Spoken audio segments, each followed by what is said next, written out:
countries and territories around the world.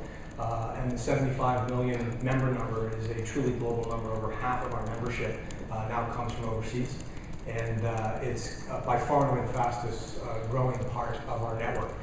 Countries like Brazil, India, China, some of the southern European countries right now are among our fastest growing territories. The site provides the ability to localize in a local language, develop your profile in 43 different languages. And the entire site has already been translated into 6 local languages. We're already in French, so feel free to check that out.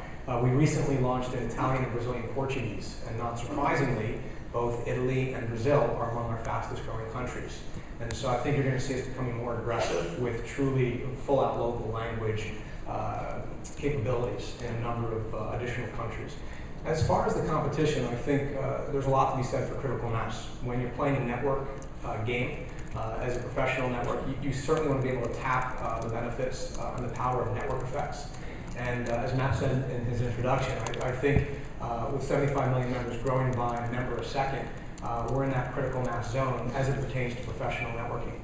And if you believe the world is becoming flatter, if you believe it's increasingly globalized, increasingly networked, and increasingly digital, that critical mass matters.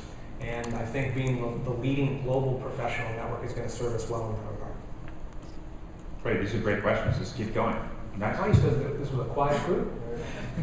You've changed things, right? I don't know. The room's filled out, everything's good. So, over here. Chris Weiss, Gino Wallet. I have a question for you. There's a lot of leaders in this room, and you're a leader of a company that's achieved a good amount of success in what I would consider a good growth time period. Over the next 12 months and over the last couple of years, what's your corporate DNA or core values, or some of the things that you guys use internally that you would say is one of your key success points? Some of the things that you do internally that makes LinkedIn successful, not necessarily from a technology standpoint, but from a philosophical standpoint inside of LinkedIn's 4 walls. Yeah, thank you for asking. It is something that is absolutely critical for us. It's something we spend a lot of time focusing on.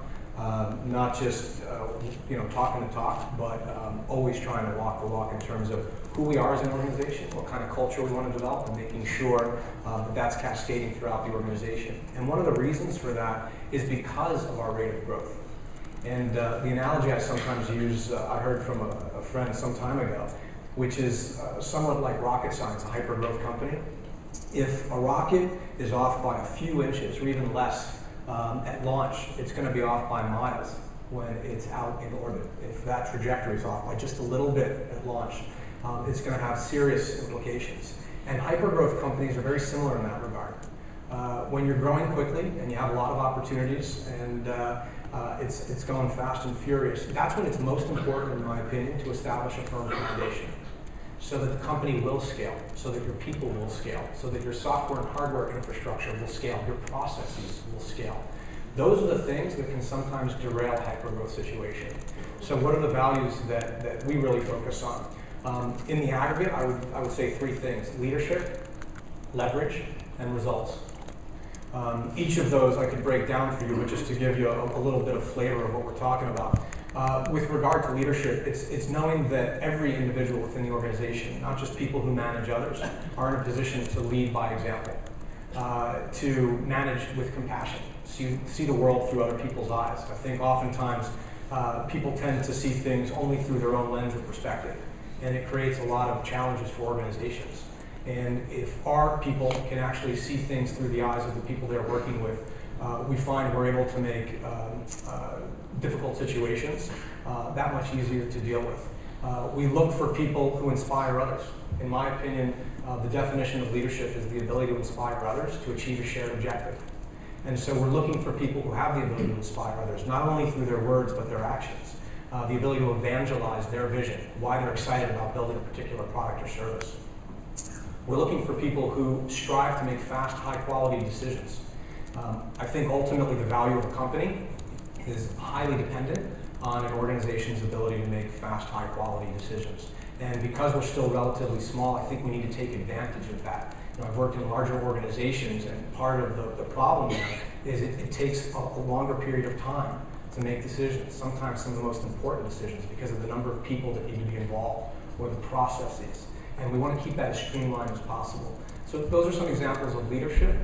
With regard to leverage, we want everything scaling at least 10x, and that's not just from an engineer's perspective. We want our salespeople thinking about scaling 10x. We want our G&A people thinking about how to scale some of their processes 10x. We want people thinking globally, both figuratively and literally. And with regard to results, it's about moving the needle. It's about measuring things, because if you can't measure it, you can't fix it.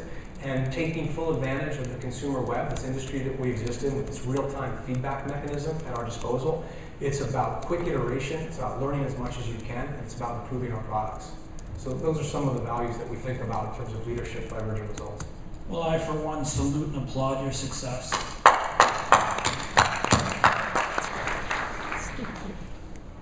My name is Christian, coming from Wertwolf, Austria. And if you look at the German-speaking market, you see other networks like Trussing, for instance. And I had many talks at home with guys. They are not so used to LinkedIn. They are more used to Trussing. And if you look at another social network, it's MySpace, where the musicians are. So what do you believe? Will there be some consolidation in the social network market, or do I have to be on, let's say, 5 to 7 different social networks, depending on what I'm doing and my professional life and then my hobbies? What is your vision for the future? I think it starts with an understanding that the term social networking sometimes gets applied a little too broadly. And I think people refer to a number of different sites as social networks, and if you actually double click on them, what they share in common is that there's a social component to what they do in terms of connecting and facilitating connections between people. That by definition is social.